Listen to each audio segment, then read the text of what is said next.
Hello! When we think of tricks off the cage, many of us would think Showtime Pettis with his Showtime kick. Our excitement, surprise, awe, perhaps from parallels established by the Prince of Persia franchise. When we see tricks off the cage, we think, parkour! We think, wow, something like that is possible in real life. That's the first time I've ever seen something like that.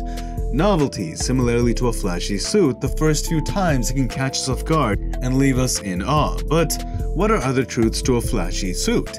It can get cheesy. If people catch on due to overexposure, it eventually loses that same awing effect. The novelty wears off, or even worse, you chose the suit at the wrong place or time, thus you end up making a fool of yourself. When such occurs, our appreciation for the simple and clean fundamentals are re-established, but till then, the world cannot avert their gaze from the polarizing nature of novelty. Being different means taking risks, and taking risks means the possibility of failure. For this reason, the high amygdala response from more conscientious conservative personality types makes perfect sense. Why deviate from what works? Why take the risk if you do not have to? Well, keeping this in mind, let's take a glance at Michel Pereira. This man is a human highlight reel horrifying an arena in South Korea. This is an open weight bout, and it seems as though this man is taking every opportunity he gets to do something flashy. Just look at this. Who needs grappling? Instead of dealing with guard, he turns his back and does a backflip instead. Look at the response of utter shock from his opponent as he eats a leg kick then falls back to the canvas. Clearly, there is a huge difference in weight class. From a stiff hook kick does not inflict any real harm, but due to that sheer mass, still knocks his opponent off balance. There are a myriad of factors allowing Michel to execute his over-the-top display, with skill, physical aptitude, and mass all clearly playing factors over his opponent. The moment he has an opportunity to jump off the cage, he takes it, and it's hilarious how he runs back around seeing his grounded opponent, then after completing that full circle, tries to flip onto his opponent again. This is just insane.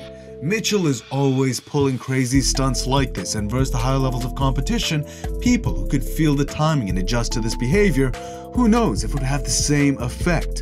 Clearly, the parkour he's doing does not have the same intention Zabit, Magomed Sharipov, Tony Ferguson, or Showtime Pettis have had doing their techniques off the cage.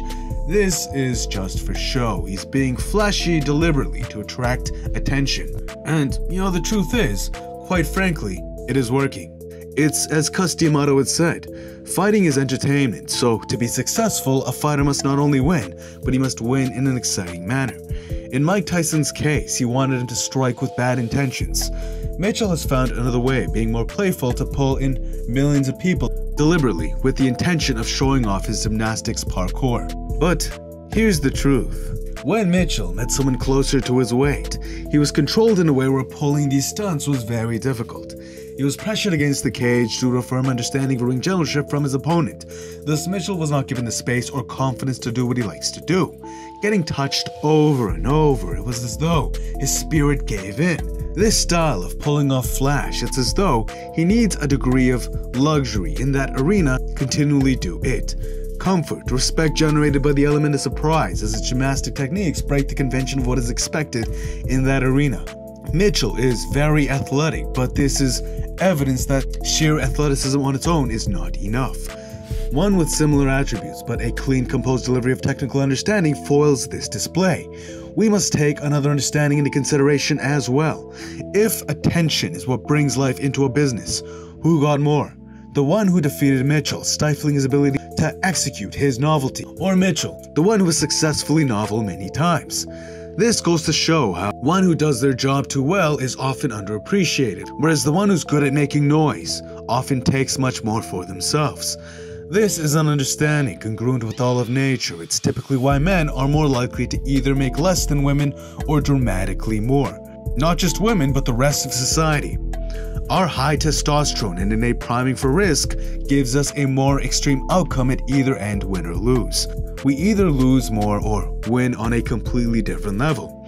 This is basic biology, not a construct of society, but a natural outcome due to our tendency of taking risks and asking for more. It's Why someone who is just as competent at a role is likely to not excel without his ability to gauge his worth and leverage it, or even beyond that, like how a narcissist is delusional and overshots his worth. I do not believe this is a feasible strategy, but many psychologists would say diagnosing a narcissist is like writing a self-help book for the modern world. Going deeper into nature, the flash of some birds, making them more visible to predatory animals, taking that risk for the sake of being more beautiful to female birds. That actually sounds like a lot of rappers, doesn't it?